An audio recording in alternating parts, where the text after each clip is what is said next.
ವೀಕ್ಷಕರು, ನಾನು M Mahadevaswamy. SLJ production ಲಾಂಛನದಲ್ಲಿ ಸಿದ್ಧವಾಗುತ್ತಿರುವ ಮುಕ್ತ ಮನಸ್ಸು ಚಿತ್ರತಂಡದ ವತಿಯಿಂದ ನಗರದ ಪತ್ರಕರ್ತರ ಭವನದಲ್ಲಿ ಪತ್ರಿಕಾಗೋಷ್ಠಿಯನ್ನು ನಡೆಸಲಾಯಿತು.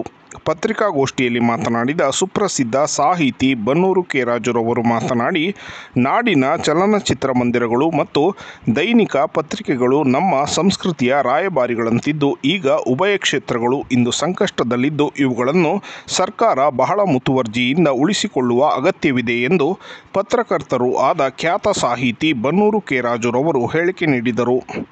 ಮುಕ್ತ ಮನಸ್ಸು ಚಿತ್ರದ ನಿರ್ದೇಶಕ RC ರಂಗಶೇಖರ್ ಅವರು ಮಾತನಾಡಿ, ಇದೊಂದು ಒಳ್ಳೆಯ ಚಿತ್ರ, ಬಹಳ ಕಷ್ಟಪಟ್ಟು ಮಾಡಿದ್ದೇವೆ, ಎಲ್ಲರೂ ಚಿತ್ರಮಂದಿರದಲ್ಲಿ ನೋಡಿ ನಮ್ಮನ್ನು ಪ್ರೋತ್ಸಾಹಿಸಬೇಕೆಂದು ಮನವಿ ಮಾಡಿದರು.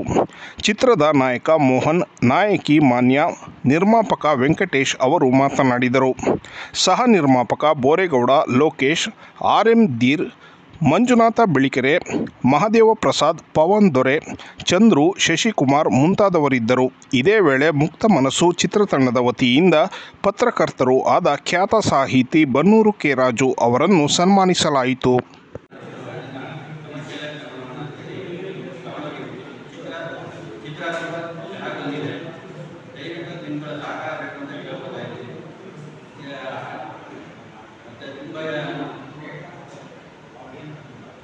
ಎಲ್ಲರೂ ನನಗೆ ತುಂಬ ಸಹಕಾರ ಕೊಡ್ತೀರ ಅಂತ ನಾನು ನಂಬಿಕೆ. ಸೊ ನಾನು ಮಾಡಬೇಕು ಅಂತ ಮೂವೀಸಿಗೆ ತುಂಬ ಟ್ರೈ ಮಾಡ್ತಾರೆ. ಸೊ ಆಗ ನನಗೆ ಡೈರೆಕ್ಟರ್ ಮತ್ತು ಪ್ರೊಡ್ಯೂಸರ್ಸ್ ಎಲ್ಲ ನಾವೇ ಮಾಡೋಣ, ನಾವೊಂದು ಟೀಮ್ ಕಟ್ಟಿ ನಾವೊಂದು ಇದಾಗಿ ಮಾಡೋಣ ಅಂತ ಹೇಳಿದ್ರು. ಸೊ ನಾನು ಅದರಲ್ಲೂ ಕೂಡ ಮೇನ್ ಆಗಿದ್ರೆ ಚಾಯ್ಸ್ ಕೊಟ್ಟು ಸೊ ಅದೆಲ್ಲ ಕೂಡ ಟ್ಯಾಕ್ಸ್ ಇಷ್ಟಪಡ್ತೀನಿ.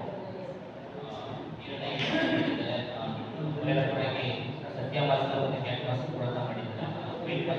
ಅವರ ವೆಂಕಟೇಶ್ ಮಾಡಿದ್ದಾರೆ, ಕ್ಯಾಮ್ರಾ ಮೆನ್ಷನ್ ಮಾಡಿದ್ದಾರೆ, ರಾಜು ಸರ್ ಕ್ಯಾಮ್ರಾ ಮೆನ್ಷನ್ ಮಾಡಿದ್ದಾರೆ. ಸಾಂಗ್ ಆಡಿದ್ರು ಕೂಡ ಬಿಟ್ಟು ರಾಜೇಂದ್ರ ಸರ್ ಎಲ್ಲ ಆಡಿದ್ದಾರೆ. ಮ್ಯೂಸಿಕ್ ಬಂದ್ಬಿಟ್ಟು ನಮ್ಮ ವೈಶಾಖ ಮಾಡಿದ್ದಾರೆ. ಅವೆಲ್ಲ ಚೆನ್ನಾಗಿ ಕೊಡ್ತಿದೆ. ಟ್ರೈಲರ್ ಸಾಕು ಕೂಡ MRTV ಮಾಡಿ ಬಿಟ್ಟಿದ್ದೀವಿ. ಸೊ ನಮ್ಮದು ಟ್ರೈಲರ್ ಕೂಡ 2 ಲ್ಯಾಕ್ ಹೋಗಿದೆ ಸರ್ ವ್ಯೂಸ್. ನೆಕ್ಸ್ಟ್ ವೀಕ್ ನಾವು ಬೆಳಗ್ಗೆ ಪ್ಲ್ಯಾನ್ ಮಾಡಿದ್ದೀವಿ ರಿಲೀಸ್ ಮಾಡೋಕ್ಕೋಸ್ಕರ. ನಿಮ್ಮ ಸಪೋರ್ಟ್ ಇರಬೇಕು. ನಾವು ಅಂತ ಯಾವುದೇ ಟೀಮ್ ಇಲ್ಲ, ಎಲ್ಲರೂ ದೊಡ್ಡವರಾಗಿ ನಾವು ಒಂದು ಟೀಮ್ ಕಟ್ ಮಾಡಿರೋದು. ಸೊ ನೀವೆಲ್ಲ ಸಪೋರ್ಟ್ ಮಾಡೋದು ತುಂಬ ನೆಕ್ಸ್ಟ್ ಕೆಲಸ ಮಾಡೋಕ್ಕೆ ತುಂಬ ಧೈರ್ಯ ಇರುತ್ತೆ. ಸೊ ನೀವೆಲ್ಲ ಸಪೋರ್ಟ್ ಮಾಡೋದು ಕೆಲವು ಕಾರಣಗಳಿಂದ ಮನೆಯಲ್ಲ ಗೊತ್ತಾಗುತ್ತೆ. ಹೇಗೆ ಅದನ್ನು ಉಳಿಸಬೇಕು ಅನ್ನೋ ಪ್ರೀತಿಯನ್ನು ನಾವು ಹೋರಾಟಗಳಾಗಿ ಹೋರಾಟಗಳೆಲ್ಲ ನಡೀತದೆ. ಈ ಥರ ಬಂದಿದೆ ಇವತ್ತು ಜೊತೆಗೆ ಇವತ್ತಿಗೆ ಈಗಿನ ಸಬ್ಜೆಕ್ಟ್ ನೋಡೋಣ ಅನ್ಸಿಲ್ಲ ನಾವು ನಾವು ಕೆಲಸ ಮಾಡಿದ್ರೆ ಅವರಂಗೆ ಡೆಲ್ಲಿಯಿಂದ ಮತ್ತೆ ಹೈದರಾಬಾದ್ ಜೋಡಿ ಗ್ಯಾಸ್ ಒಳಗೆ ಅವರು ಕಂಟೆಸ್ಟ್ ಮಾಡಿದ್ರು. ನಂತರ ನಮ್ಮ ಬೆಂಗಳೂರಿನ ಹಿಡಿದಂಥ ಗ್ಯಾಸ್ ಪ್ರೋತ್ಸಾಹ ಭಾಗವಹಿಸಿದ್ರು. ಒಳ್ಳೆ ಡ್ಯಾನ್ಸ್ ಚೆನ್ನಾಗಿ ಮಾಡ್ತಾರೆ. ಅದು ಪರವಾಗಿ ನಮ್ಮ ಸಿನಿಮಾದಲ್ಲಿ ಚೆನ್ನಾಗಿ ಅಭಿನಯ ಮಾಡಿಬಿಟ್ಟು ಏನು ತಗೋಬೇಕು ಅಂತ ತೋರಿಸ್ಕೊಂಡಿದ್ವಿ. ಚೆನ್ನಾಗಿ ಮಾಡಿದ್ದಾರೆ. ಮಾನ್ಯ ಸರ್ ಬೆಂಗಳೂರು ಅವರು ಸಿನಿಮಾಗಳು ಮಾಡಿದ್ದಾರೆ. ನಮ್ಮದು ಮಾಡೋದು ಒಳ್ಳೆ ಒಳ್ಳೆ ಕಥೆ ಇತ್ತು, ಮತ್ತೆ ಆಕ್ಟಿಂಗ್ ಇತ್ತು. ಅದೆಲ್ಲ ನಮ್ಗೆ ಏನು ಬೇಕಂತ ತೋರಿಸಿದ್ದಾರೆ. ಚೆನ್ನಾಗಿ ಬಂದಿದೆ. ಮೋಹನ್ ಅವರು ಕೂಡ ಅವ್ರು ಡ್ಯಾನ್ಸ್ ತುಂಬಾ ಹೆಲ್ಪ್ ಮಾಡಿದ್ದಾರೆ. ನಾನೊಂದು 8 ವರ್ಷ ಕ್ಲಾಸಿಕಲ್ ಡ್ಯಾನ್ಸಿಂಗ್ ಕಲ್ತಿದ್ದೀನಿ ಪ್ರೊಫೆಷನಲಿ.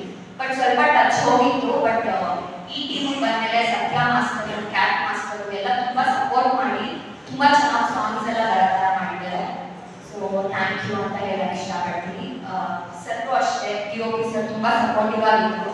ನಮ್ದು ಒಂದ್ 2 ಸಿನಿಮಾ ಆಗಿದೆ ಅಂತಂದ್ರು ಎವ್ರಿ ಫ್ರೇಮ್ ಡಿಫ್ರೆಂಟ್ ಆಗಿರುತ್ತೆ. ನಮಗೂ ಜಡ್ಜ್ಮೆಂಟ್ ಅಷ್ಟು ಗೊತ್ತಾಗಲ್ಲ ಇನ್ನ. ಬಟ್ ಸರ್ ತುಂಬಾ ಹೆಲ್ಪ್ ಮಾಡಿದ್ದಾರೆ ರವಿ ಸರ್. ಸೊ ಈ ಮೂವಿಲಿ ನನ್ನ ಕ್ಯಾರೆಕ್ಟರ್ ಹೆಸರು ಮನಸ್ಸು ಅಂತ. ದೊಡ್ಡ ಬ್ಯಾನರ್ ಲಾಂಚ್ ಆಗ್ತೀವಿ, ಅದರ ಎಕ್ಸ್ಪೆಕ್ಟೇಷನ್ ಇಟ್ಕೊಳಕ್ಕಾಗಲ್ಲ. ಎಲ್ಲಾದ್ರೂ ಅವ್ರವ್ರದ್ದೇ ಜರ್ನಿ ಇರುತ್ತೆ. ಒಬ್ರು ಇನ್ಫ್ಲೂಯೆನ್ಸ್ ಇರೋರು ಬೇಗ ಹೋಗ್ಬೋದು, ನಾವು ಸ್ವಲ್ಪ ಕಷ್ಟ ಪಡ್ಬೋದು. ಬಟ್ ನಮ್ಮ ಎಫರ್ಟ್ ಕಂಪ್ಲೀಟ್ ಆಗಿ ಆಗ್ತದೆ, ಸಕ್ಸಸ್ ಸಿಕ್ಕೇ ಸಿಗುತ್ತೆ ಅನ್ನೋದು ನಾನು ನಂಬ್ತೀನಿ. ತುಂಬಾ ಒಳ್ಳೆ ಟೀಮ್ ಸಿಕ್ತು ನನಗೆ, ತುಂಬಾ ಪ್ರೊಫೆಷನಲ್ ಆಗಿತ್ತು ಸೆಟ್ ಅಲ್ಲೂ ಕೂಡ. ಹಾಗೂ ಥಿಯೇಟ್ರ್ಗಳು ಭಾಳಷ್ಟು ಜನಕ್ಕೆ ಜೀವನ ಕೊಟ್ಟಿವೆ.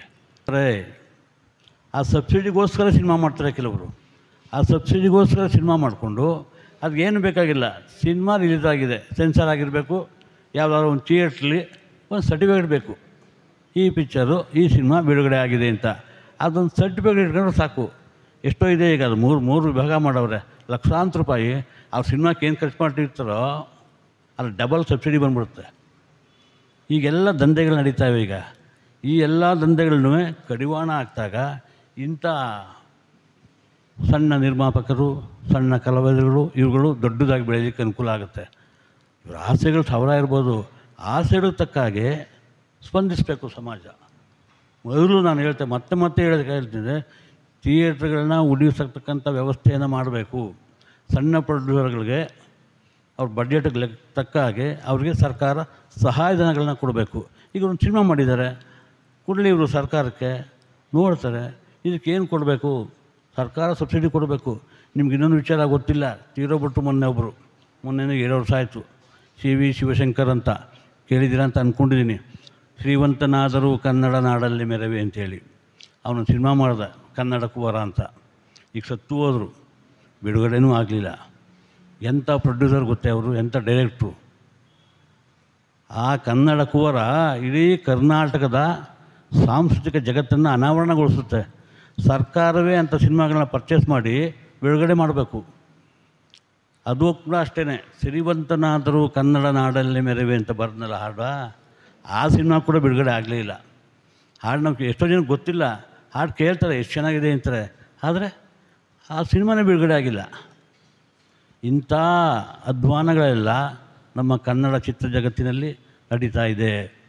ಹಾಗಾಗಿ ಇದಕ್ಕೆಲ್ಲ ಒಂದು ಅಂತ್ಯ ಆಗಬೇಕು ಅಂತ ಹೇಳಿದ್ರೆ ಸರ್ಕಾರಕ್ಕೆ ಕಾಳಜಿ ಇರಬೇಕು. ಹೆಗಡೆ ಬಿಡಲು ಒಂದಷ್ಟು ಮಾಡಿದ್ರು, ಸಬ್ಸಿಡಿ ಅಂತ ಬಂದದ್ದೇ ಅವ್ರ ಕಾಲದಲ್ಲಿ. ಎಷ್ಟೋ ಸಿನಿಮಾಗಳು ಬಿಡುಗಡೆ ಆಗಿಲ್ಲ.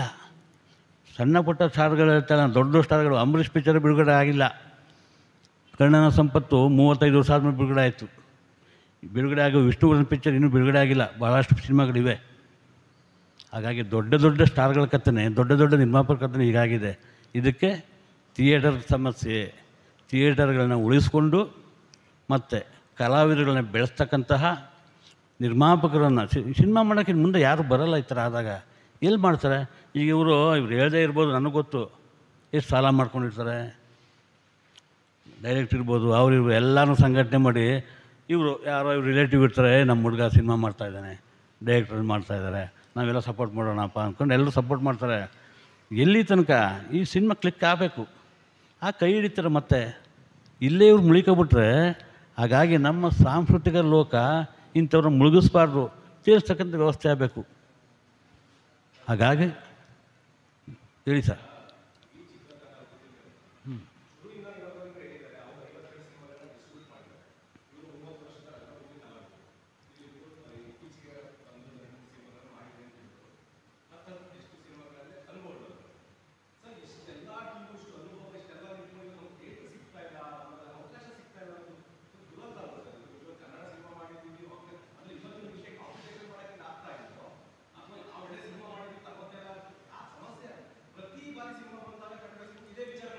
ಎಲ್ರಿಗೂ ಸಮಸ್ಯೆ.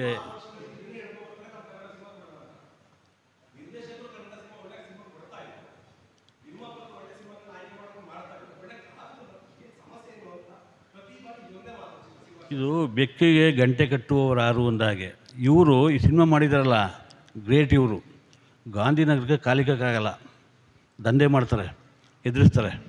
ಅವ್ರ ಸಿನಿಮಾ ಒಂದು ಒಳ್ಳೆ ಸಿನಿಮಾ ಬರ್ತಾಯಿದೆ ಅಂದರೆ ಅವ್ರು ಹೇಳ್ದಂಗೆ ಇವ್ರು ಕೇಳಬೇಕು.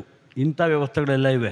ಒಂದು ಒಳ್ಳೆ ಪಿಕ್ಚರ್ನ ಬಿಡುಗಡೆ ಮಾಡೋಕ್ಕೆ ಅಡ್ಗಳಾಗ್ತಾರೆ, ಪ್ಯಾಕೇಜ್ ಮಾತಾಡ್ತಾರೆ. ನಿಮ್ಗೆ ಯಾಕೆ ರೀ, ನಾವು ಮಾಡ್ತೀವಿ, ಇಷ್ಟು ಕೊಟ್ಬಿಡಿ, ನಮಗೆ ಕೊಟ್ಬಿಡಿ ಅಂತಾರೆ. ಇವರು ಒಂದು 50 ಲಕ್ಷ ಖರ್ಚು ಮಾಡಿದ್ದಾರೆ ಅಂತ ಇಟ್ಕೊಳ್ಳಿ, ಅವನೇನೋ ಒಂದು 10 ಲಕ್ಷ ಕೇಳ್ತಾನೆ, ಕೊಡೋಕ್ಕಾಗತ್ತೆ ಅವರು? ಇಂಥ ವ್ಯವಸ್ಥೆಗಳೆಲ್ಲ ಇವೆ. ಇದರಲ್ಲೆಲ್ಲ ಮುಳುಗಿ ನಾನು ಮೊದಲೇನ ಹೊಸ್ದಾಗಿ ಯಾರಾದರೂ ಮಾಡೋಕ್ಕಾಗತ್ತಾ? ಸಾಧ್ಯನೇ ಇಲ್ಲ. ಯಾಕಾಗಲ್ಲ ಗೊತ್ತಿದೆ ನಿಮಗೆ, ಯಾಕಾಗಲ್ಲ ಅಂಥೇಳಿ. ಹೀಗಾಗಿ ಪ್ರತಿಯೊಂದು ಕ್ಷೇತ್ರದಲ್ಲೂ ಸಮಸ್ಯೆಗಳಿವೆ. ಆದರೆ ಈ ಸಿನಿಮಾ ರಂಗ ಮತ್ತು ನಮ್ಮ ಪತ್ರಿಕಾ ರಂಗ ಇದೇ ದೊಡ್ಡ ಸಮಸ್ಯೆಗಳಾಗ್ಬಿಟ್ಟಿದೆ. ಪತ್ರಿಕೆಗಳಿದ್ದರಲ್ವ ಸರ್ ತಗೊಂಡು ಓದೋದು. ಪತ್ರಿಕೆಗಳನ್ನೇ ಈಗ ಎಲ್ಲ ಆನ್ಲೈನಿಗೆ ತಂದುಬಿಡ್ತಾ ಇದ್ದಾರಲ್ಲ, ಚೆನ್ನಾಗಿ ಮಾಡ್ತಾ ಇಲ್ವಾ? ಒಳ್ಳೊಳ್ಳೆ ಹುಡುಗರಿದ್ದಾರೆ, ಒಳ್ಳೊಳ್ಳೆ ಪತ್ರಕರ್ತರಿದ್ದಾರೆ, ಒಳ್ಳೊಳ್ಳೆ ನ್ಯೂಸ್ಗಳು ಕೊಡ್ತಾರೆ, ಎಲ್ಲ ಕೊಡ್ತಾರೆ. ಆದರೂ ಪತ್ರಿಕೆಗಳು ಹೋಗಲ್ಲ. ಒಂದು ಪತ್ರಿಕೆನ ಉಳಿಸ್ಕೊಳ್ಳಿಕ್ಕಾಗಲ್ಲ ನಾವು. ಹಂಗೆ ಸಿನಿಮಾನೂ ಆಗ್ತಾಯಿರೋದು. ಹಾಗಾಗಿ ಇಂಥ ಹೊಸಬರಿಗೆ ಎಂಕರೇಜ್ಮೆಂಟ್ ಸಿಗಲಿ, ಮತ್ತು ಇಂಥವರು ಮತ್ತೆ ಬರಬೇಕು ಸಿನಿಮಾ ಮಾಡಲಿಕ್ಕೆ. ಒಂದು ಸಾರಿ ಇವರು ಮೇಲೆದ್ರೆ ಬರ್ತಾರೆ ಅಂತಕ್ಕಂಥ ಮಾತನ್ನು ಹೇಳ್ತಾ ಇವರೆಲ್ಲರಿಗೂ ನಾನು ಶುಭ ಕೊಡ್ತೇನೆ. ಎಲ್ಲರಿಗೂ ಒಳ್ಳೆಯದಾಗಲಿ. ನಮಸ್ಕಾರಗಳು. ಅವ್ರಿಗೆ ಕೊಡ್ತಾ ಇದ್ದಾರೆ.